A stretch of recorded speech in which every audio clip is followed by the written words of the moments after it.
I'm Brian Lester. I'm the Executive Director of Regional HIV/AIDS Connection.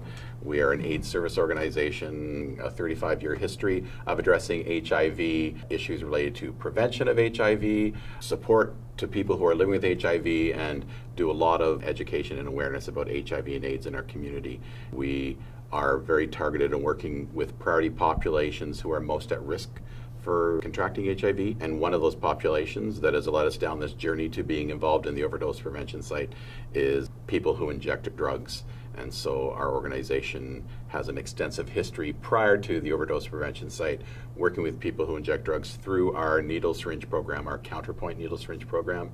On an average day, 80 to 100 people come through that service before we open tops, coming in to get sterile equipment. It is extremely successful. Many clients have felt that this is a safe space. They feel welcomed. It is a period in the day for them where they feel safe and they can talk to someone. My name's Shay and I'm the manager of sexual health at the Middlesex London Health Unit. I also, in the past year or so, have worked on the opioid crisis, specifically focusing on supervised consumption facilities.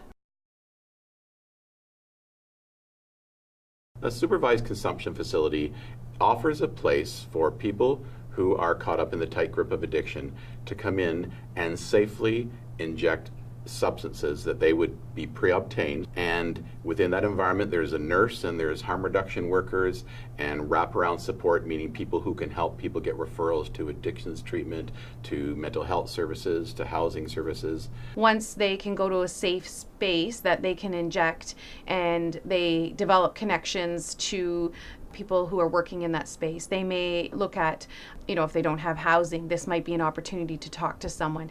They're right there. It's more comfortable to interact right there than get on a bus and go to a location they may not be familiar with. We can connect people. Then what they can do is that they may make small changes in their life. They may decide, I'm going to be in housing. I may decide, you know what, I am thinking about it. That is an opportunity that wouldn't have existed if we didn't have these sites. When you think about the four pillars of enforcement, treatment, harm reduction, and prevention, one of the less invested pillars is harm reduction. And harm reduction is a way to respond to people's needs in the moment. People that may be pre-contemplative, they may not be at a stage where they're ready to stop using drugs, but they would benefit from support to use them safely.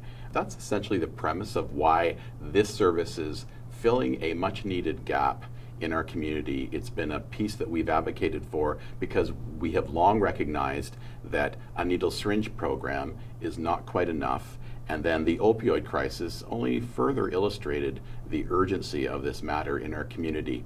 I've been in this work for over 12 years, and what I have seen in London, Ontario is a growing trend and concern and a high volume of people struggling with a tight grip of addiction. Opioid-related addiction, crystal meth addiction. We have strongly advocated for this service to be here because we see it needs to be part of a service continuum. There does need to be harm reduction, but there also needs to be enhancements in treatment. There needs to be detox. There needs to be a whole range of services. It's about filling a gap that's been much needed in the community. There's been lots of concern with people publicly injecting, discarded needles, littering, loitering, and we wanted to have a place for people to come in and be safe, move it out of the stairwells, out of the parks, off the streets, to help give people a safe place to inject their drugs, but also we can respond to their other needs. And in the context of what's happening across our country and beyond, the opioid crisis is resulting in significant overdose deaths from the situation where is it like 4,000 people died in one specific year in British Columbia. Well, Ontario is seeing numbers that are increasing on an annual basis. Supervised injection facility does prevent people from dying.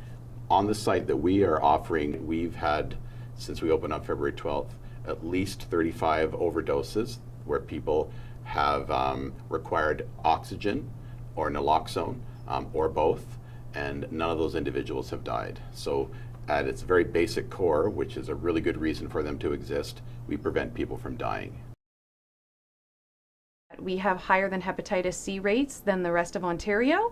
We also had an HIV outbreak in 2016. And then we also have endocarditis. It is an infection of the heart valve. So people were getting very ill because they were not properly cooking their drugs and reusing equipment. And that cost is $7.5 million, just endocarditis, to the hospital. The other piece is invasive group A strep. We were finding it most often in people who inject drugs. People were getting infected and not getting properly treated. And when people are not getting proper treatment or they're hesitant to go to emerge, by the time they actually get to the hospital, it's much worse than if they would have went earlier. So the cost or the length of stay is higher.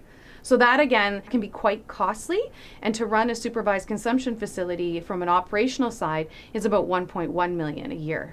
So again, that is for people who inject drugs. So if people are not sharing needles because they're at a supervised consumption facility, then they're not spreading that infectious disease. Every time a person comes in and has that support, has clean equipment, is injecting and not sharing, we're preventing the potential of an HIV transmission. So just that alone saves the taxpayer money.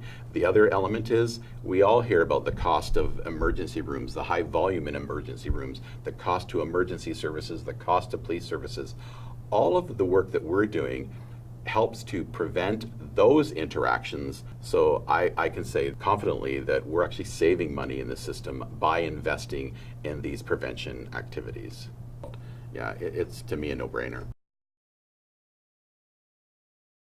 The concept of harm reduction is an enabling intervention, whether it's a supervised injection service or a needle syringe program or other harm reduction initiatives.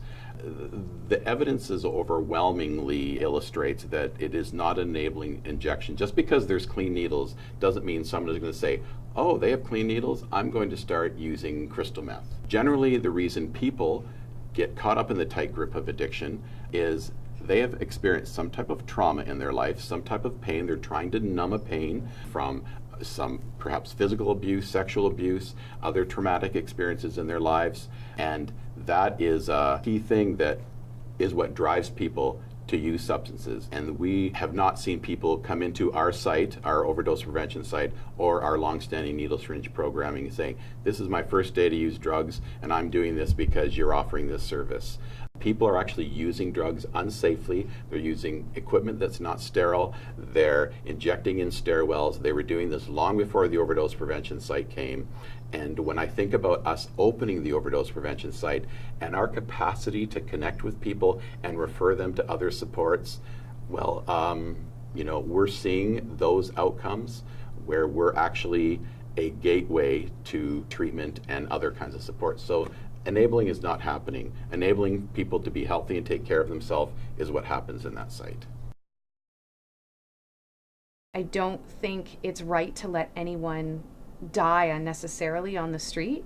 And I think it's a great partnership with Regional HIV/AIDS Connection because they have really good relationships with the client. Clients are attending more than once. We need to remember that there are clients who are injecting on the street, and a couple responses that we've heard is, wow, no one's chasing after me and yelling at me. I can't believe how welcoming it is here and I'm treated like a human being. So I think all those stories that we hear from the site continue to push us along the journey to keep working to getting a supervised consumption facility a permanent site, because it is really beneficial for the clients, and the relationships that staff have developed are quite beneficial as well. And the more we can decrease the stigma, I think the more important it is. When I think about the HIV/AIDS movement, in the early 80s up to the mid 90s, thousands and thousands of people unnecessarily died. And when I think about the current situation with people who inject drugs, these individuals are some of the most poorly treated and harshly judged folks in our society. And our philosophy as an organization is every life is a valuable life, everyone matters, because our fight is fighting for marginalized folks, for people who don't always have a voice. I think it's about our humanity. I think it's about civil society. This is not a throwaway society. Our mandate, our mission is to respect the dignity of every life. And in this context, this is about saving lives. Thank you very much, man. My pleasure.